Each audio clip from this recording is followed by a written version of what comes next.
Will Mike Sullivan win a Jack Adams Award in the next 5 seasons with the Pittsburgh Penguins? You know what? If he didn't get nominated for one this year, I just don't see it happening. I don't, because first of all, it doesn't matter. Let's just start right there. No. It does not matter if he wins one or not. It's just a nice little mark to have on your resume. It's kind of what killed Dan Bilesma's career in a way. So Yeah. I'm not too worried about it superstition-wise, but I just don't think it will, because this would have been the most worthy year for him to do it. And somehow he didn't get nominated. He was in the running of the top 3 or 4 the entire season. Yeah, and then he finished 8th. Yeah, somehow, some way. So I think the only way for it to happen is if he literally loses all 3 of the core and still makes the playoffs.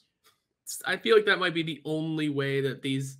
Is it NHL writers that vote on it? Vote on that one? I'm not 100% certain, but that sounds right. So that might be the only thing that'll get him to vote on, or get him into that conversation, just because people are stingy. Whoever votes on it does look at the fact that he has, like I mentioned, Crosby and Malkin and Letang on his team and say, well, he's got a great team in front of him. What do you expect him to do? Yeah. Okay, well, guess what? Evan Rodriguez was the only player to play 82 games last season. Yeah. And he sucked for half of them. Yeah. So he does deserve one, but I just don't see it happening because, I mean, like I said, these voters are stingy. Yeah, I want to say yes to this question. I want to say he does win a Jack Adams Award in the next 5 seasons, but I don't know, man. Like you said, he has deserved a little bit better results than he's gotten already. But I think when you combine the fact that, yes, that core is aging, so people are starting to take the Penguins less and less seriously. Like, I don't think anybody's counting them out as much as they did a couple seasons back, but people are still saying, okay, they're the Penguins, but they're over the age of 30 when it comes to overall age. They're getting older, not just with their core, but, you know, Jeff Carter's older, Brian Dumoulin's older. They brought in Petrie. He's over the age of 34. So people are starting to already have that shadows of doubt. If the Penguins can go out and, say, win the President's Trophy for the 2nd time in franchise history, and then every other team does exactly what is expected of them, no more, no less, then maybe Mike Sullivan gets a Jack Adams. But if just one team, like if the Buffalo Sabres or the Detroit Red Wings sneak into a playoff spot, people are going to be like, oh my goodness, how did they get there? Coaching is a masterclass there. Meanwhile, the Penguins have a President's Trophy winning team for the 2nd time in franchise history with 35-plus-year-olds as their mainstay. And people will still look down on that. And I think that's just the way that national media views superstar-led teams, is coaching is not as important. But when you see a guy in Mike Sullivan who is heading into his 8th season, who right now is on contract to potentially coach this team for 12 seasons, you have to start realizing that he is really important, not just a side piece to the Pittsburgh Penguins' success.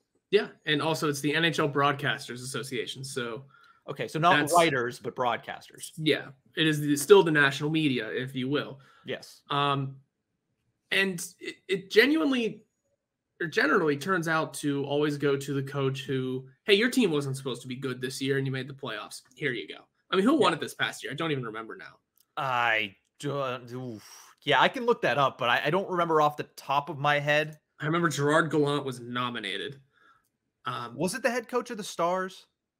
I don't remember. I don't think. Rick Bowness got fired, so I doubt it was. But I'll look it up real quick. Yeah, because if you go back to years prior, I mean, generally it's supposed to be, or at least the nomination is supposed to be, hey, your team wasn't supposed to be good, and yet you were good. But then you do look at who they usually have winning. Rod Brindamore won in 21. Bruce Cassidy for the Bruins in 20. Barry Trotz, I mean, that team wasn't supposed to be good, but there they were in 19. So generally that is how it goes. Like the team wasn't supposed to be good. Like Gerard Gallant winning with Vegas. Yeah. No, that team was not supposed to be good in their first year, and they went to the Cup final. Now that voting happens before the playoffs, but they made the playoffs. Yeah. With a quote unquote ragtag group of guys that, no, that's not how it works. But you know, the Golden Misfits. Spiel over. Who won that? Who won this past season? Because I just don't remember. Daryl Sutter of the Calgary Flames. They were supposed to be good, but not as good as they were. So, that's how that rolls. And I like that choice too. Jacob Markstrom having 10 shutouts in the month of basically October and November helps that a lot. Yeah, and I don't hate that choice either. Again, Sullivan deserved to be nominated in this past season, but he may have even had a better season than Sutter. Yeah.